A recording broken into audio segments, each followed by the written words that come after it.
जय माता दी एवरीवन, स्वागत है आप सबका एक और नए ब्लॉग में। गाइस कैसे हो आप सब? मैं तो बहुत अच्छी हूँ। गाइस आज है हमारे घर में हवन कीर्तन एंड भंडारा, क्योंकि आज है पूर्णवासी। मेरी मम्मी रखती है पूर्णवासी का व्रत। आज से ही मम्मी ने स्टार्ट किया था, मतलब आज की तारीख 3 जनवरी। मेरी मम्मी को 5 साल हो गए, इसलिए हमने भंडारा किया। ओम ईशान देवताभ्यो नमः। ओम वासुदेवताभ्यो नमः। ओम गौब्राह्मणेभ्यो नमः। ओम सर्वेभ्यो देवेभ्यो नमः। ओम सर्वेभ्यो ब्राह्मणेभ्यो नमः। ओम एतत् कर्म प्रधान देवी देवताभ्यो नमः। ओम सिद्ध बुद्धि सहिताय शुभ लाभ सहिताय श्रीमन्महागणाधिपतये नमः।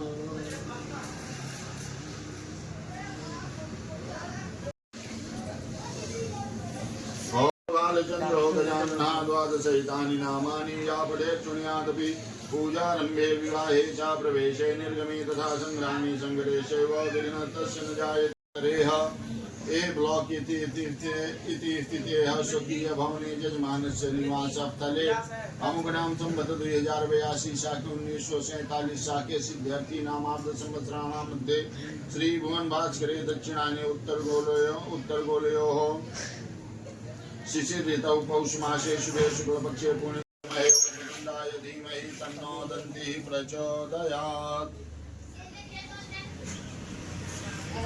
कामेलवासिनीं अंबिकायै नमः आवाहयामि स्थापयामि पूजयामि। ओम ओंकार बिंदु संयुक्तं नित्यं ध्यायन्ति योगिनः कामदं मोक्षदं चैव ओंकाराय नमो नमः आवाहयामि स्थापयामि पूजयामि।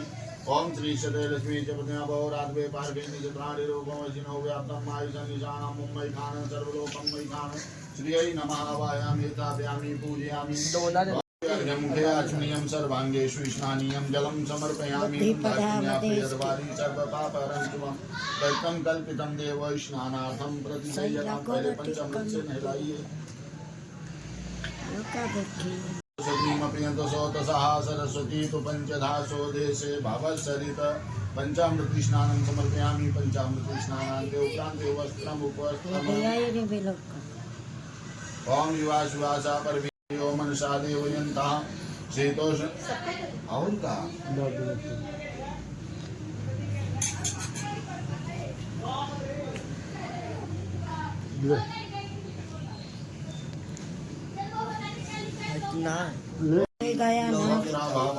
इधर आला आर्यन तो फूला का पंडित जी के साथ इधर आचार्य आयुष्यमग्रम प्रतिमं चशोभ्रम यज्ञोपवीतं बलमस्तु तेजः।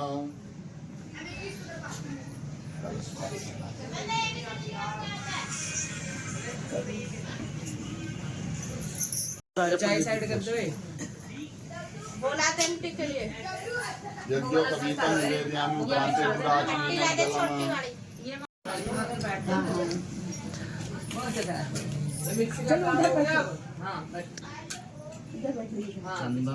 नौकाएं बिछाई थे। ओम श्रीखंड चंदनमदिव्यं गंडाढ्यं सुमनोहरं विलेपनं सुरं श्रेष्ठ चंदनं प्रतिगृह्यताम्। ओम तामिन्द्रवासिनस्तामिन्द्रस्तां राजपति तमोखदे सोमो राजा विद्वान् यक्षमादमुच्यत। तो वो प्रसाद इधर दे दो सारा। हाँ ये रही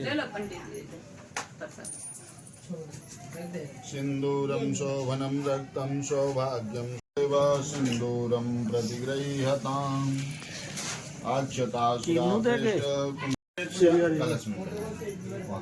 माला लौड़िया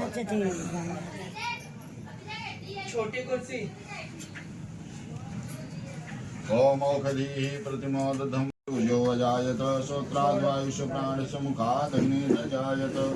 धूप दीपान्ते हस्तौ प्रक्षाल्य हाथ धो लेंगे। नैवेद्यम् संसानं मयि खान सर्वलोकं मयि खान।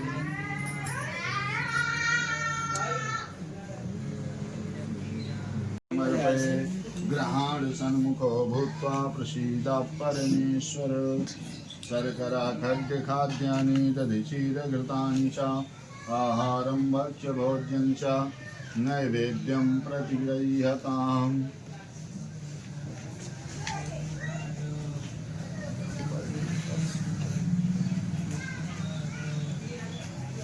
से प्रार्थना करेंगे। अपनी माँ के पास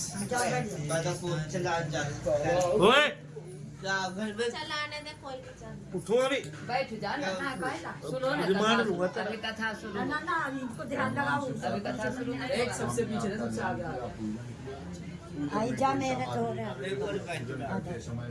आजा दादी का। जी कथा 11 सुना दिन, रहे हैं 21 दिन, सवा महीना, सवा साल, ऐसे बड़े बड़े नियम हैं। अब जितनी लंबी पूजा उतना ज्यादा खर्च।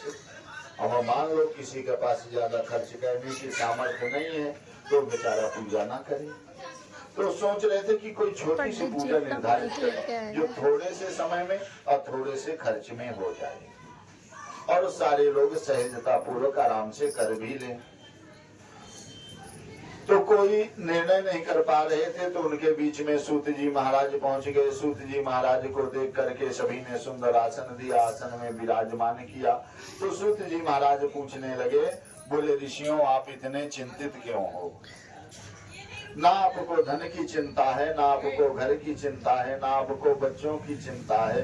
और अगर महाराज आप चिंतित हो तो फिर जो है ये जो गृहस्थ जीवन में लोग जी रहे हैं उनका तो और बुरा हाल होगा, क्योंकि आपका तो एक ही काम है भगवान का भजन करना और मिल जाए तो भोजन करना। तो ऋषियों ने कहा, बोले महाराज हम तो इसलिए चिंतित नहीं है कि हमें धन की चिंता है या बच्चों की चिंता है, हम तो संसारी जीवों के लिए चिंतित हो रहे हैं कि महाराज वो सब जो है आलसी कौन सी पूजा पाठ मंत्र या जाप कर दूं जिससे इसका दुख छूट जाए। तो वो तो देवर्षि नारद हैं, देवताओं के भी ऋषि हैं, उनकी तो कोई गणना ही नहीं है। जब ये संसारिक संतों की इतनी बड़ी उपमा दी गई तो नारद जी की तो कोई गणना ही नहीं है। तो नारद अर्पण करना चाहिए, ब्राह्मण को बुलाकर अपने बंधु बांधवों के साथ मिल करके मेरी पूजा करनी चाहिए, कथा सुननी चाहिए। उसके बाद ब्राह्मण को दक्षिणा दे करके विदा कर देना चाहिए। तो रात्रि में जागरण करना चाहिए, रात भर जाग करके भगवान का कीर्तन करना चाहिए, जिससे भगवान प्रसन्न हो करके मनोवांछित फल प्रदान करते हैं। इति स्कंद पुराणे रेवा खंडे सत्यनारायण व्रत कथायाम प्रथमो अध्याय। बोलिए वृंदावन बिहारी लाल की जय। जय जय नारायण नारायण नारायण नारायण नारायण नारायण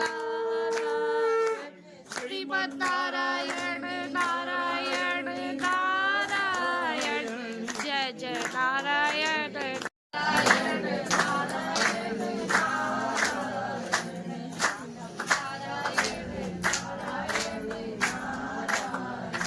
बोले लक्ष्मी नारायण भगवान की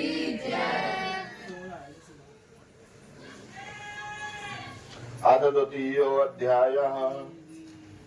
दूसरे अध्याय में कथा आती है निर्धन ब्राह्मण और काष्ठवेता लकड़हारे की। तो सूत जी महाराज से ऋषियों ने कहा, बोले महाराज नारद जी को भगवान नारायण ने बता दिया, लेकिन अमृत लोक में सबसे पहले इस कथा इस पूजन को किसने किया हम वो जानना चाहते हैं।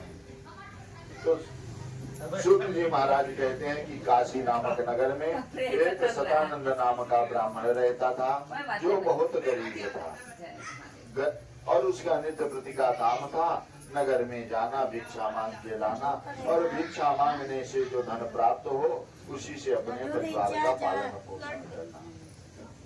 अब वो गरीब क्यों था? क्योंकि वो अपने कर्मों से विमुख हो चुका था। ब्राह्मण का कर्म है पूजा करना, पूजा कराना, दान देना, दान लेना, वेद पढ़ना और वेद पढ़ाना। लास्ट में सभी लोग छोड़ देंगे, अभी 5वें अध्याय तक सभी लोग लिए रहेंगे। ब्राह्मण ने कहा, भैया खुश रहो, क्या हाल चाल है? बोले महाराज सब बढ़िया है। बोले मैं देखता हूँ तुम रोज पृथ्वी में भ्रमण करते हो, मैं जानना चाहता हूँ किस लिए भ्रमण करते हो। तो उसने कहा, बोले महाराज मैं एक गरीब ब्राह्मण हूँ और भिक्षा मांगने के लिए रोज नगर में भ्रमण करता हूँ। बोले आप एक ब्राह्मण हो और आप भीख मांगते हो, ये आपको शोभा नहीं देता? अरे ब्राह्मण हो, तुम भगवान की पूजा करो। तो फिर इसमें ऐसी कौन सी पौष्टिक आहार मिला हुआ है जिसे हम नहीं खा सकते, इसे भगवान को चढ़ा सकते हैं? इसका मतलब कि वो किसी काम का नहीं है, बिल्कुल बेकार है। इसलिए उसमें लेबल लगा दिया गया, ओनली फॉर पूजन। खा नहीं सकते हो, पूजा कर सकते हो। उससे भला हमारा नहीं हुआ, उससे भला हुआ जिस फैक्ट्री वाले ने बनाया और जिस डिस्ट्रीब्यूटर ने आपको बेचा।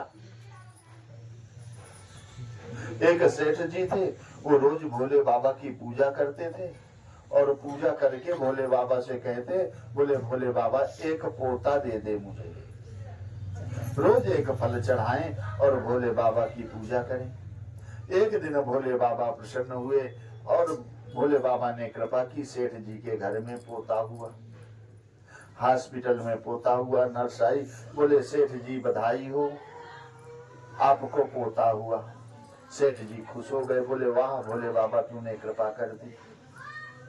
बाद में उस नर्स ने कहा, बोले सेठ जी और तो सब ठीक है, बच्चे के हाथ पैर सब कुछ बड़ा स्ट्रांग है, लेकिन जो बच्चे का सर है वो बहुत पिलपिला है और उसका कोई इलाज नहीं है। सेठ जी हड़बड़ाए, दौड़ करके भोले बाबा के पास गए, भोले बाबा को प्रणाम किया। बोले भोले बाबा ये तुमने क्या किया? इतने दिन मैंने पूजा की और इतने दिन तपस्या की, तुमने पोता दिया, उसका सर पिलपिला क्यों कर दिया? भोले बाबा प्रकट हो गए, बोले सेठ जी तुमने पूजा की, मैंने फल दिया, जैसा फल तुमने मुझे दिया वैसा ही फल मैंने तुम्हें वापस कर दिया। क्योंकि सेठ जी का नियम था फ्रिज खोलें और फ्रिज से वही फल छांट करके ले जाएं भोले बाबा को चढ़ाने के लिए जो सबसे पिलपिला हो गया। मतलब घर में कोई खा नहीं सकता है, इसलिए उसे उठा करके भगवान को चढ़ा के आते थे।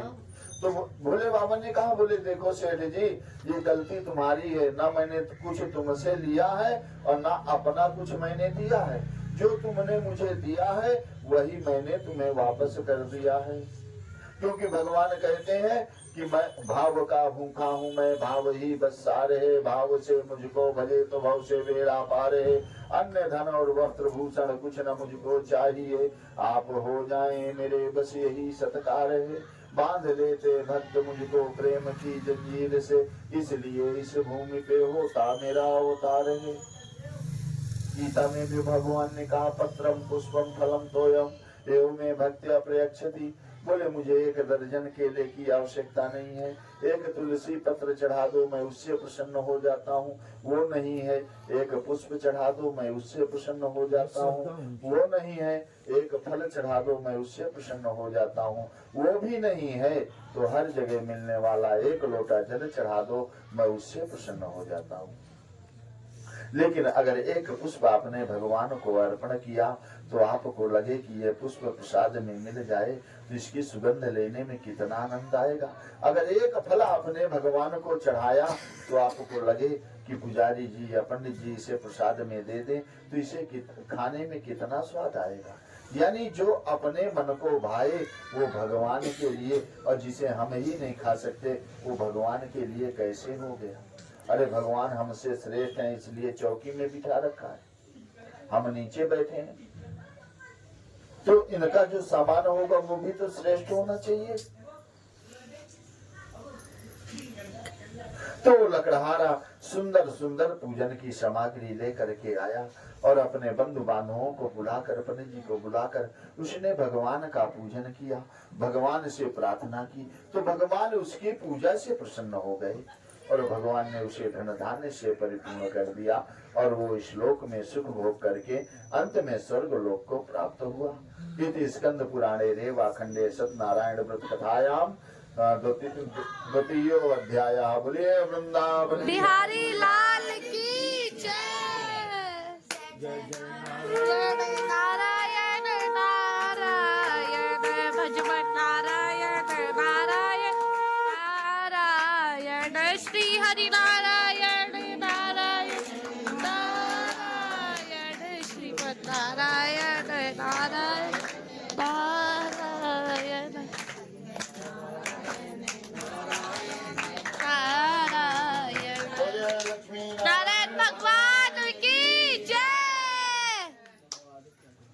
सप्तति और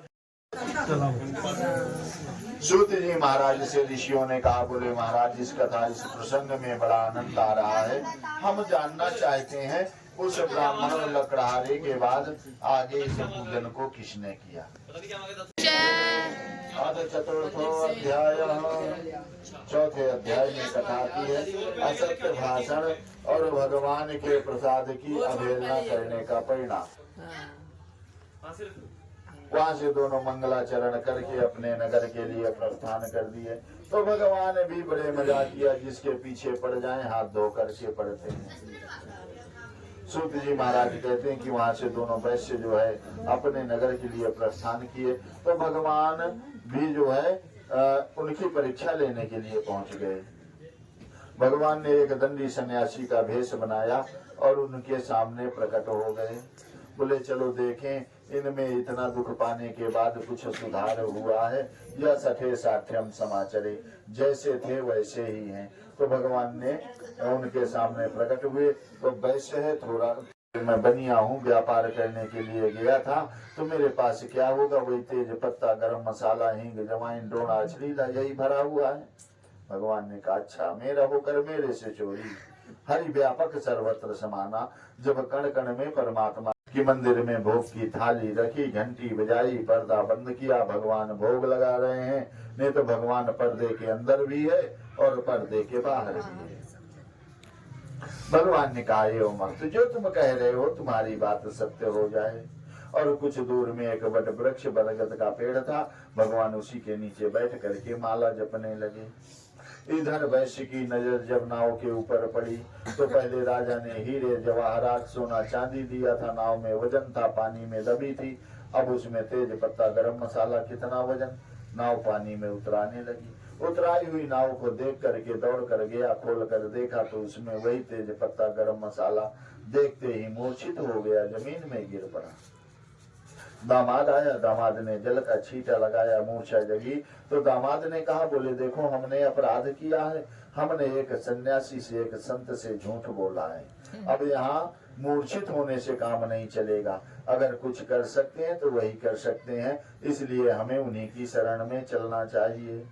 इस बार दोनों गए और साष्टांग दंडवत प्रणाम किया। पूरे पृथ्वी में लेट गए। साष्टांग का मतलब होता है 8 अंग पृथ्वी में स्पर्श हो जाएं, उसे साष्टांग दंडवत प्रणाम कहते हैं। और ये प्रणाम सिर्फ पुरुष वर्ग को करना चाहिए, माँ बहनों को नहीं करना चाहिए। और दोनों हाथ जोड़ करके भगवान से प्रार्थना करने लगे। बोले महाराज हम तो तुच्छ मनुष्य हैं, आपकी माया से मोहित होकर ब्रह्मा आदि बड़े बड़े देवता आपकी माया को नहीं जान पाते, तो महाराज हमारी क्या गणना है, इसलिए जो भी अपराध हुआ है उसे क्षमा करो। तो भगवान क्षणे रुष्टा क्षणे तुष्टा, रुष्टा तुष्टा क्षणे क्षणे, क्षण भर में नाराज होते हैं तो क्षण भर में प्रसन्न भी हो जाते हैं। जैसे उदाहरण में ले लीजिए, हमारे माँ बाप कितना भी डांट दें, कितना भी बक दें, लेकिन अगर डांटने के बाद औलाद 10 मिनट के लिए नजर से ओझल हो जाए तो तुरंत हड़बड़ा जाते हैं, पता करो कहाँ है, कौन लगाओ, तुमने देखा है वहां था ना। क्योंकि वो हमसे दिल से नाराज नहीं थे, उनकी नजर में हम गलत रास्ते में जा रहे थे, इसलिए वो हमें डांट रहे थे। तो ये तो सबके माँ बाप हैं, ये कैसे नाराज हो सकते हैं। जब इन्हें लगता है कि ये कुमार्ग में जा रहा है तो ये दुख दे देते हैं, और जब इन्हें लगता है कि ये सतमार्ग में चल रहा है तो भगवान सुख दे देते हैं। लेकिन सुख से अच्छा दुख है। अब आप कहेंगे कि पंडित जी दुख को अच्छा बता रहे हैं, क्योंकि सुख में दुख में सुमिरन सब करे और सुख में करे न कोई, और जो सुख में सुमिरन करे तो दुख काहे को हो। तो जब हमारे घर सुख आता है तो हम भगवान को भूल जाते हैं। फिर ये होता है, रामू देख अलमारी में मिश्री है, ठाकुर जी को भोग लगा दियो। और जब दुख रहता है तो हम भगवान को कदम कदम में याद करते हैं। तो जब सुख आता है तो हमारे पुण्य क्षीण होते हैं, और जब दुख आता है तो हमारे पुण्य संचय होते हैं। इसलिए दुख अच्छा है। जब महाभारत का युद्ध समाप्त हुआ और भगवान द्वारिका जाने लगे तो भगवान ने कहा भाई तुम सब लोग कहते हो कि मैं भगवान हूँ, तो ऐसा है कि आज मान लो कि मैं भगवान हूँ और जिसे जो वरदान चाहिए वो आकर के मेरे से ले लो। सभी ने अपने अपने अनुसार भगवान से वरदान मांगा। जब माँ कुंती का नंबर आया तो कन्हैया ने कहा बोले बुआ तुम भी मांग लो जो चाहिए। कुंती जी ने कहा बोले अगर माधव देना है तो मुझे दुख दे दे। ठाकुर जी ने कहा बोले बुआ बचपन से अब तक दुख ही तो पाती चली आई हो, अभी भी तुम्हारा दुख से पेट नहीं भरा।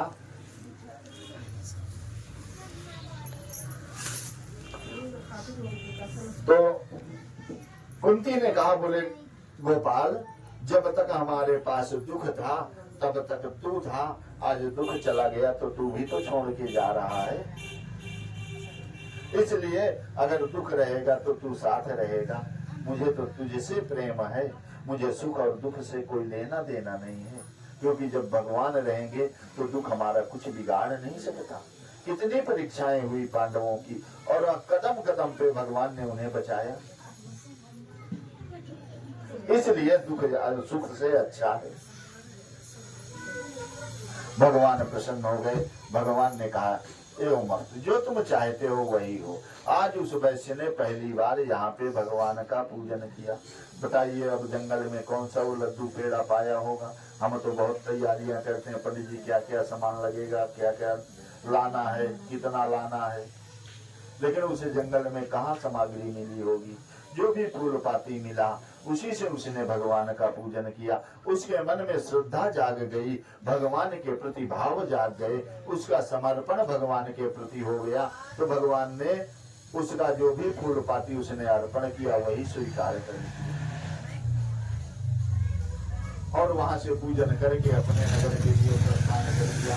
जब नगर के निकट पहुंचा तो उसने आदेश दिया एक दूत को कि जाओ घर में बता दो कि हम लोग साकुशल मंडली के साथ नगर के निकट आ गए। दूत घर गया, दूत ने देखा लीलावती कलावती दोनों भगवान का पूजन कर रही हैं। तो दूत ने सेठानी लीलावती को प्रणाम किया और प्रणाम करके कहा सेठ जी अपनी मंडली के साथ नगर के निकट आ गए। आज यहाँ गलती लीलावती ने किया। लीलावती ने कहा बेटी तुम पूजन करना, मैं अपने पति के दर्शन को जा रही हूँ। कलावती ने देखा कि माँ गेट से बाहर हुई तो कलावती ने भी जल्दी जल्दी जैसे तैसे भगवान का पूजन किया और बगैर प्रसाद खाए हुए वो भी अपने पति को देखने चल दी। भाई जब माँ को इतनी जल्दी है तो बेटी को तो और ज्यादा जल्दी होगी, उसका नया नया विवाह हुआ है। उसने प्रसाद नहीं खाया तो भगवान रुष्ट हो गए। भगवान ने एक माया का पर्दा कलावती के पति के नाव के आगे लगा दिया। जब कलावती वहां पहुंची और इधर उधर देखा उसका पति कहीं दिखाई नहीं पड़ा, मंदिर के सारे लोग दिखाई पड़े, तो वो कल्पना करके सोच करके रोने लगी कि लग रहा है परदेश में कोई घटना घट गई, इसलिए मेरा पति वापस नहीं आया। चतुर्थो अध्याय। बोलिए वृंदावन बिहारी लाल की जय। जय जय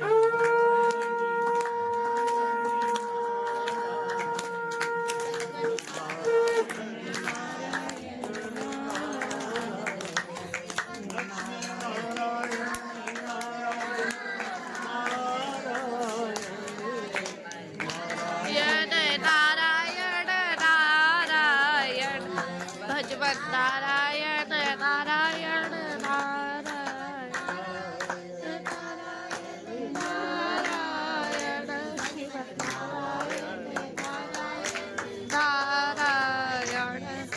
नारायण नारायण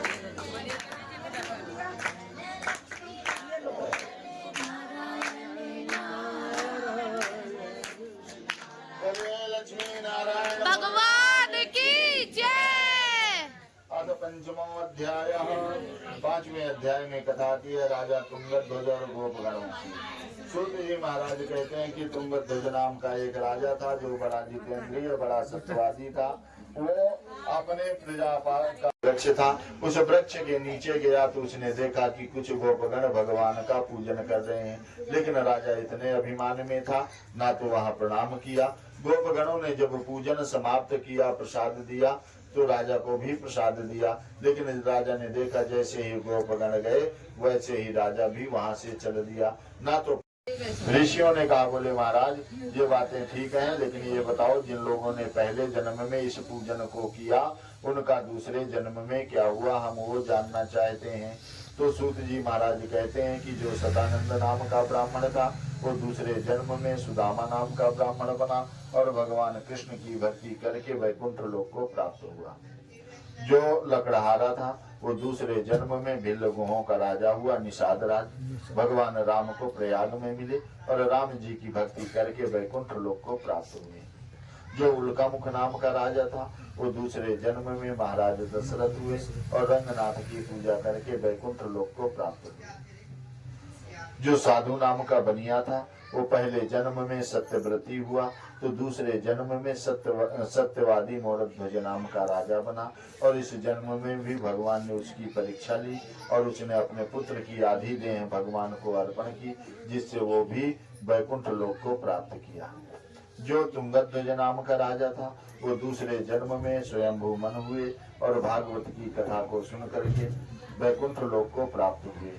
जो गोपगण थे वो दूसरे जन्म में ब्रजमंडल में अवतरित हुए और वहां पे बहुत सारे राक्षसों का वध करके भगवान के शाश्वत धाम गोलोक धाम को प्राप्त हुए। इति स्कंद पुराणे रेवा खंडे सत्यनारायण व्रत कथायां पंचमो अध्याय। बोलिए वृंदावन बिहारी लाल की जय। हरि अनंत हरि कथानंता। भगवान की कथाएं इतनी हैं कि एक दिन क्या, एक साल क्या, एक जन्म क्या, चाहे जब तक करते रहो कभी खत्म हो समाप्त होने वाली नहीं है। इसलिए आज की कथा को यहीं विश्राम करते हैं। श्रीमन्नारायण नारायण नारायण भजमन नारायण नारायण नारायण नारायण नारायण कृष्ण नारायण नारायण नारायण नारायण नारायण नारायण श्री हरि नारायण नारायण नारायण भगवान नारायण नारायण नारायण भगवान नारायण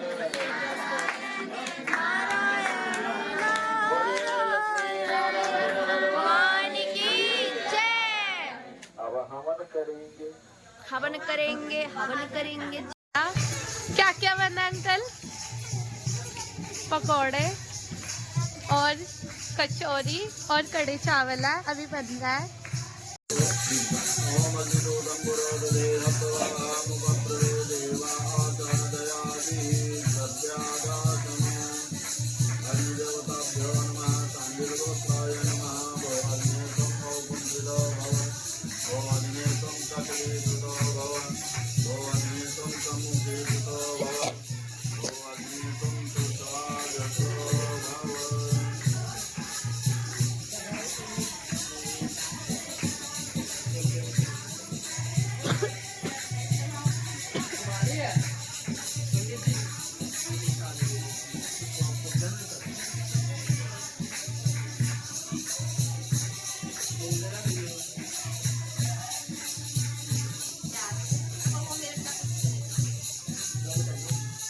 आपने मंदिर का टाइम भी नहीं बुलाया था आंटी को। समर्पयामि अग्निदेवताभ्यो नमः गांधीगोत्राय नमः सर्वोपचारार्थं संपूज्यते।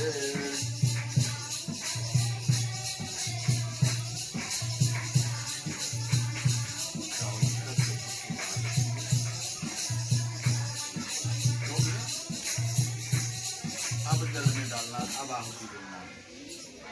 ओम प्रजापतये स्वाहा। इदं प्रजापतये नमः। जल में भी डाल। ओम प्रजापतये स्वाहा। इदं प्रजापतये नमः। ओम अग्नये स्वाहा। इदं अग्नये नमः। ओम भुव स्वाहा। इदं अग्नये नमः। ओम भुव स्वाहा। इदं अग्नये नमः। ओम स्वाहा। इदं सूर्याय नमः। ओम इंद्राय स्वाहा। इदं इंद्राय स्वाहा। स्वाहा ओम लक्ष्मी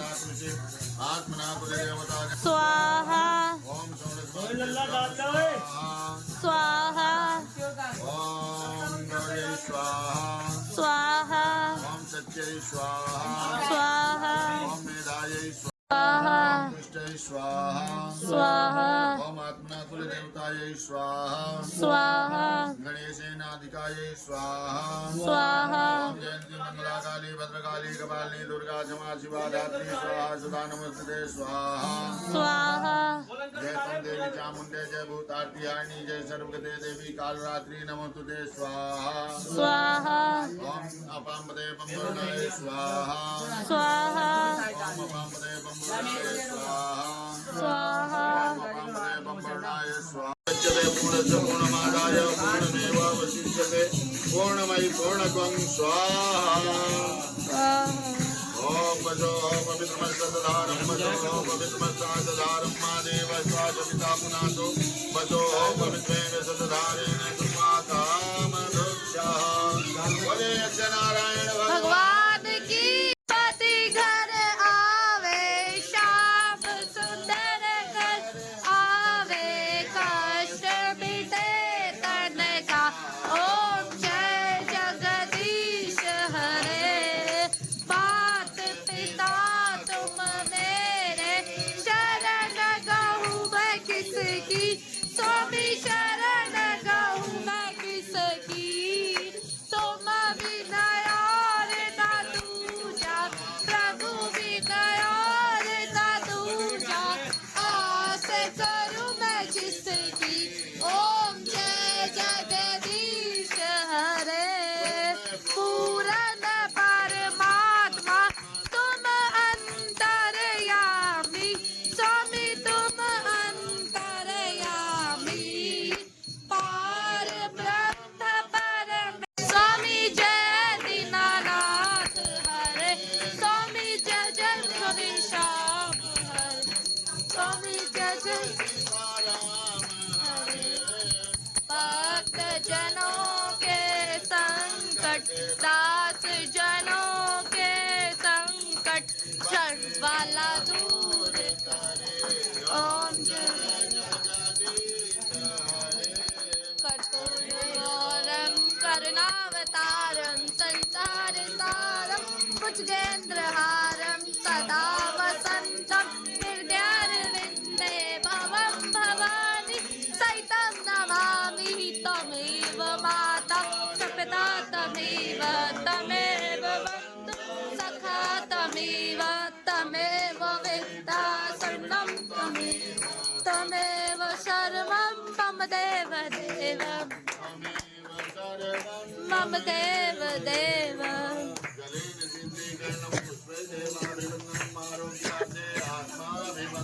भगवान को आरती देंगे क्या हुआ ओए यार कुछ भी बोलता है देख रहे शुभ आशीर्वाद हमें प्रदान कर हमारे रिश्तों का कष्टों का हरण कर अपने अपने स्थान में विराजमान हो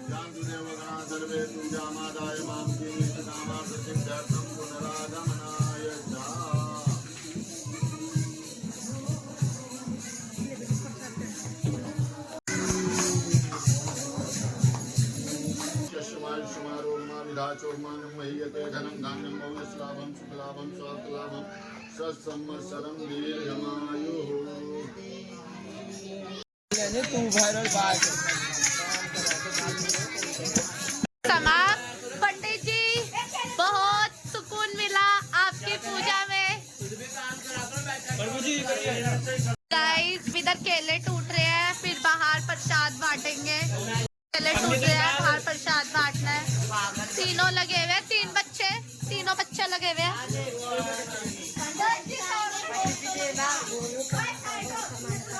आज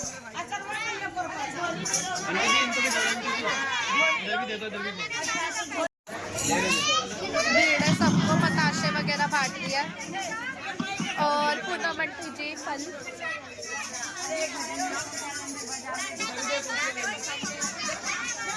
भैया भोग ला रहे हैं, पंडित जी भोग लगाएंगे।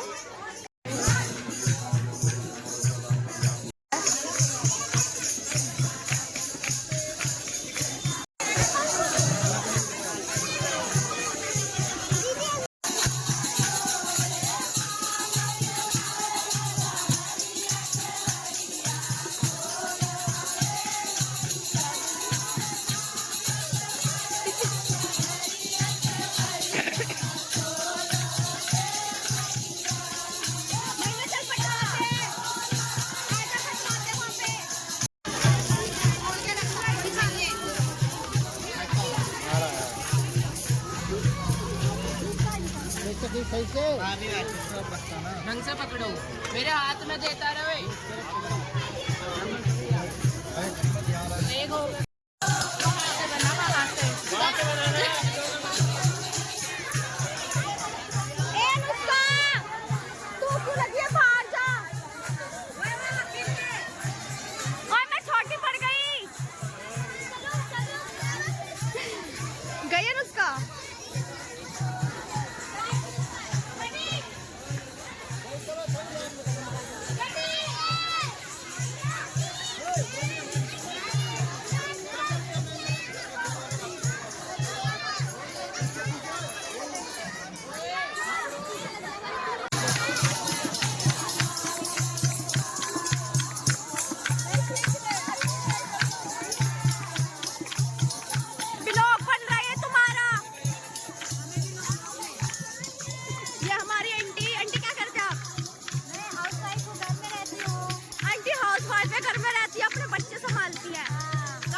जो आंटियाँ कीर्तन में बैठी थी उन्हें दे रहे कड़ी चावल और आलू की सब्जी और कचौरी। भैया आलू डाल रहे हैं, मैं कचौरी डाल रही हूँ।